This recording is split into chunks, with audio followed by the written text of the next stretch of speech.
नमस्कार बच्चों। और छत्तीसगढ़ शासन की कार्यक्रम जो कोरोना काल के बीच में आप लोगों के लिए जो चलाया जा रहा है 100 दिन का पठन में उसमें आप लोगों के लिए शेड्यूल बना हुआ है और अलग अलग विषयों के लिए जो है हिंदी और गणित का कौशल विकसित करने के लिए जो है आप लोगों के लिए चलाया जा रहा है। तो ये छत्तीसगढ़ शासन की ओर से बहुत ही अच्छा प्रयास है और 100 दिन का पठन का कार्यक्रम चलाया जा रहा है, जिसमें तीसरा सप्ताह है, जिसमें गणित का 6वीं 7वीं और 8वीं के लिए एक ही कौशल को विकसित करने के लिए दिया जा रहा है। इसमें तीसरा सप्ताह हमें 2 कौशल है, जिसमें सबसे पहला कौशल है महत्तम समापवर्तक एवं लघुत्तम समापवर्तक की अवधारणा समझते हैं। आप लोगों को ये कौशल आता है कि नहीं आता है ये चेक करने के लिए और आप लोगों को सिखाने के लिए, आपको ये कौशल को विकसित करने के लिए जो ये कार्यक्रम चलाया जा रहा है। तो ये सबसे पहला ये कौशल को विकसित करने के लिए हम सबसे पहले देखते हैं कि महत्तम समापवर्तक है क्या चीज़, इसके अवधारणा को आप समझते हैं कि नहीं समझते हैं। तो सबसे पहले बात करते हैं महत्तम समापवर्तक। महत्तम समापवर्तक का मतलब होता है हाईएस्ट कॉमन फैक्टर, अर्थात इसको हम संधि विच्छेद करें तो महत्तम का मतलब होता है सबसे बड़ा, समापवर्तक को 2 भागों में बांट दें तो समान धन अपवर्तक। अब अपवर्तक या उसी को हम कहते हैं गुणनखंड या फिर कहेंगे उसको फैक्टर। तो गुणनखंड किसे कहेंगे, गुणनखंड या अपवर्तक किसे कहेंगे, गुणनखंड। तो गुणनखंड किसे कहेंगे, किसी संख्या के गुणनखंड वे संख्याएं हैं जो उस संख्या को पूरी तरह से विभाजित कर दे, वह उसका क्या कहलाता है, गुणनखंड कहलाता है। जैसे कि हम उदाहरण देखें, 12 का गुणनखंड देख लेते हैं। 12 का गुणनखंड 12 किस किस संख्या से विभाजित होता है वही उसका गुणनखंड होगा। तो 12 के गुणनखंड या अपवर्तक क्या हो जाएंगे, चलिए देखते हैं। 1 से जाता है, 1 से पूरी तरह से विभाजित हो जाएगा, 2 से हो जाएगा, 3 से हो जाएगा, 3 चौक 12, 4 से हो जाएगा, 4 तिया 12, 6 से हो जाएगा, 6 दूने 12 और 12 एकम 12। तो 1 2 3 4 6 और 12 इसके क्या हुए, अपवर्तक हुए। उसी तरह से 8 के अपवर्तक देख लेते हैं। 8 के अपवर्तक कौन कौन होंगे, चलिए सोचिए। एक कौन हो जाएगा, 1 होगा, 1 से पूरी तरह से विभाजित होगा, 2 से पूरी तरह से विभाजित होगा, 3 से होगा क्या, 3 से पूरी तरह से विभाजित नहीं होगा क्योंकि 3 तिया ना हो जाता है, तो 3 से विभाजित नहीं होगा, 3 उसका अपवर्तक नहीं है, गुणनखंड नहीं है। 4 से विभाजित होगा, 4 दूने 8 और 8 एकम 8। इस तरह से हम क्या करेंगे, अपवर्तक निकालना सीखेंगे, सीख लिए, या गुणनखंड निकालना, अर्थात जिससे वो पूरी तरह से विभाजित हो जाएगा वह उसका क्या कहलाएगा, अपवर्तक कहलाता है। चलिए हम देखते हैं, एक क्रियाकलाप करते हैं। ये 12 फीट की लंबी रस्सी है, इस रस्सी को हम किस किस से नाप सकते हैं, चलिए हम देखते हैं। एक एक खंड से भी नाप सकते हैं, 1 फीट की लंबाई से। 1 फीट की लंबाई से कितनी लंबाई होगा, पूरा 12 फीट होगा, 1 से नाप सकते हैं। उसी तरह से किससे नाप सकते हैं, 2 से, 2 का जोड़ी बना करके जो 2 फीट करके जो है 2 से नाप सकते हैं। और किससे नाप सकते हैं, 3 से नाप सकते हैं, 3 फीट करके, और फिर 4 फीट करके नाप सकते हैं, और 6 फीट करेंगे तो 2 नाप सकते हैं, और 12 से भी पूरी एक साथ नाप सकते हैं।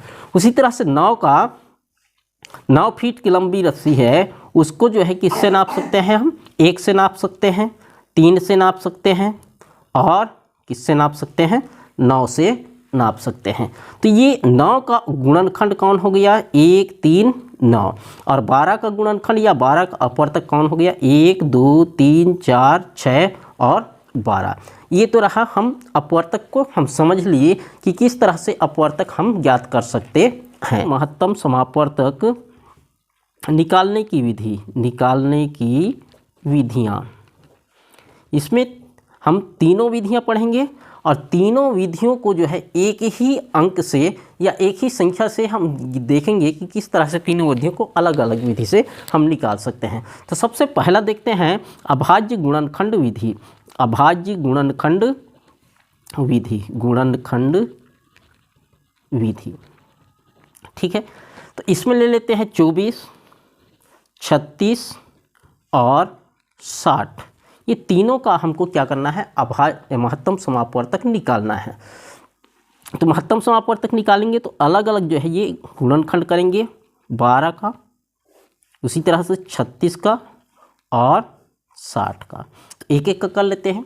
24 का किससे जाएगा, ये 2 से भाग जाएगा। इकाई में 2 है, 4 है, सम संख्या है, अर्थात ये 2 से भाग जाएगा। तो 2 एक कम 2, 2 दूने 4। ठीक है, फिर किससे जाएगा, 2 छक्के 12 और 2 तिया 6। अब ये 3 जो है 2 से भाग नहीं जाएगा, तो 2 से भाग नहीं जाएगा तो आगे बढ़िए, किससे जाएगा, 3 से जाएगा। 3 एक कम 3। क्लियर है। यहाँ पर हम 24 के गुणनखंड को, 24 के गुणनखंड को यहाँ पे लिख देते हैं। 2 गुणित 2 गुणित 2 और गुणा 3। उसी तरह से 36 किससे जाएगा भाई, ये इकाई में देखिए, इकाई में क्या है, सम संख्या है, अर्थात ये 2 से भाग जाएगा। 2 से भाग जाएगा तो 2 एक कम 2, जितना बार पढ़ेंगे उसको हम यहाँ पे लिखते जाएंगे नीचे में। 2 एक कम 2, 3 में 2 घटा देंगे तो बच जाएगा 1, और इसके साथ कितना बन जाएगा, 16 बन जाएगा। 2 अट्ठे 16, अर्थात 18 दूने 36 हो जाता है। फिर ये 2 से भाग जाएगा, 2 निया 18। देखिए ये जो है 9 2 से भाग जाएगा क्या, नहीं जाएगा, क्योंकि ये विषम संख्या है, और विषम संख्या जो है 2 से भाग नहीं जाता। तो ये 3 से भाग जाएगा, 3 तिया 9 और 3 एक कम 3। इस तरह से एक के आते तक हमको क्या करना है, भाग देते जाना है। यहाँ पर भी 36 का हम लिख लेते हैं। 36 का किस से भाग दिए, 2 गुणित 2 गुणित 3 गुणित 3।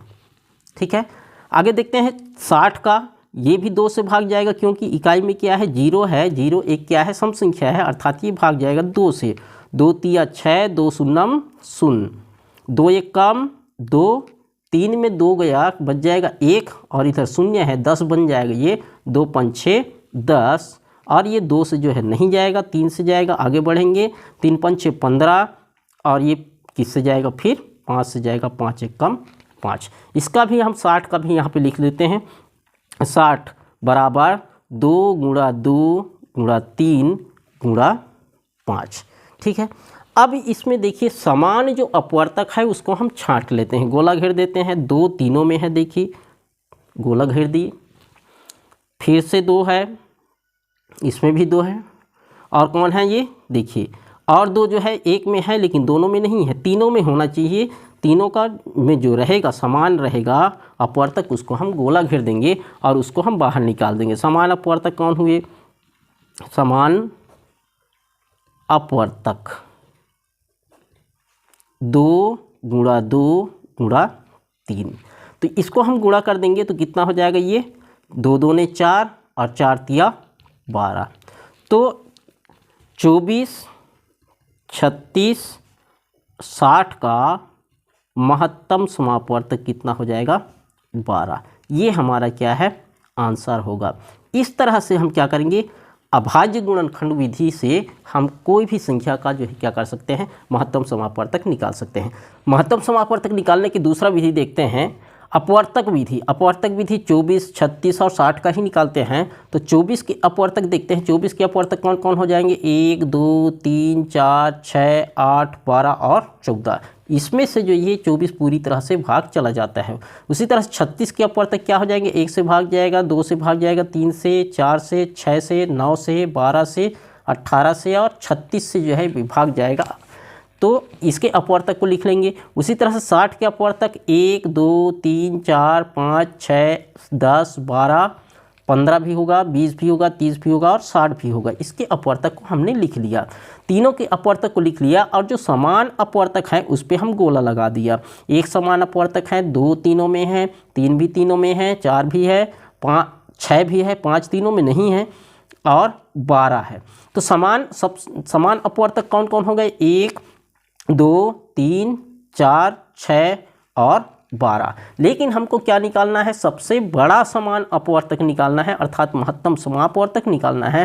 तो ये सभी में, ये समान अपवर्तक में सबसे बड़ा अपवर्तक कौन सा है, 12 है, अर्थात 12 हमारा क्या होगा, महत्तम समापवर्तक होगा। तीसरा विधि है भाग विधि। भाग विधि से हम क्या करेंगे, भाग विधि में तीनों का एक साथ भाग देंगे, 24 36 और 60 का। 24 36 और 60 का भाग देंगे तो देखिए 24 36 और 60 में इकाई में क्या है, सम संख्या है, अर्थात 2 से भाग जाएगा। 2 एकम 2, 2 दूने 4, 2 एकम 2 और बच जाएगा 1, 16 बन जाएगा। 2 अट्ठे 16, 2 तिया 6, 2 शून्यम 0।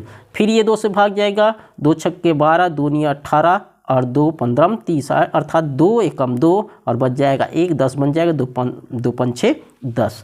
अब ये जो है 2 से भाग नहीं जाएगा, 3 से भाग जाएगा, तो 3 दूने 6, 3 तिया 9 और 3 पंछे 15।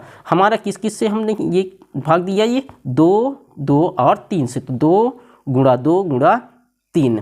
अब ये 24, 36 एवं 60 का महत्तम समापवर्तक क्या हो जाएगा, तीनों को हम गुणा कर देंगे, तीनों को गुणा करेंगे, जो आएगा वही क्या होगा, महत्तम समापवर्तक होगा। इस तरह से ये क्या है, हमारा आंसर है। आई होप आप लोगों को ये वीडियो अच्छा लगा होगा और ये कौशल जो है आप लोगों को आना ही चाहिए, और ये कौशल आना चाहिए। आपके CG स्कूल डाट में आप लोगों का परीक्षण किया जाएगा, आप लोगों का इसमें एंट्री किया जाएगा कि ये कौशल आप लोगों को आता है कि नहीं आता है, और नहीं आता है तो आप इसको एक बार नहीं, 2 बार नहीं, 3 बार समझिए। और ये जो है इसके अगले वीडियो में जो है हम लघुत्तम समापवर्तक सीखेंगे, और लघुत्तम समापवर्तक के बाद जो है लघुत्तम समापवर्तक और महत्तम समापवर्तक का गणितीय कौशल आप लोगों में विकसित हुआ, और उससे संबंधित प्रश्न आप बना पाते हैं कि नहीं बना पाते हैं, उसका भी आप लोगों का निरीक्षण किया जाएगा। तो तब तक के लिए धन्यवाद, मिलते हैं नेक्स्ट वीडियो में।